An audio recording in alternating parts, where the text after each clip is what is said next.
Do you think the Pakistani community in the UK can change, can do better at integration, can do better at calling out the wrong uns in their society? Or am I just shouting against the wind?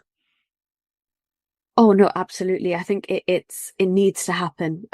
Basically, I think it's their moral imperative to actually come out and differentiate themselves from these kind of perpetrators and say, no, as you said, there's good apples and bad apples in every society and in every culture, but the onus then falls on them to call out their own when they are found to be guilty of all of these crimes. And, I think at the moment, as I just like you, I can't really hear those voices. I can't see those voices around me. It's almost like a collective silence.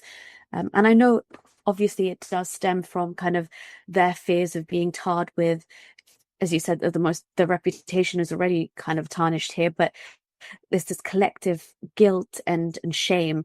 And I think by acknowledging what's happened, they're going to be part of that. But they need to change the way that they look at this issue because as with any issue, for example, when, the sexual abuse scandal of the Catholic Church came out, and good-hearted Catholics came out and stood against it and said, we need investigations. We need to get to, no child should have to go through this.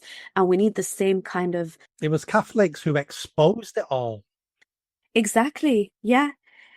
We need that same kind of resolve from the British Pakistani community. And it saddens me to say, but when I spoke to Martin Daubney, I told him the same thing, that there's a very heavily internal policing culture that goes on within them, especially because many of these perpetrators are from one specific community. From Mirpur, they are even more clan-like and tight-knit as a group.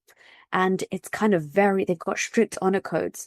And it's almost like the worst thing in the world to, rat on your neighbor, despite having done the kind of crimes that we're talking about when it comes to grooming young British white girls. They would rather die according to their honor code. But then the onus falls on the rest of us who are not from that, specific community itself to say, well, we're also from that country, and hey, we completely, don't condone this behavior, and we would report anything if we were to find out. It's just, you need to show the rest of the country that you're on board with, the absolute disgust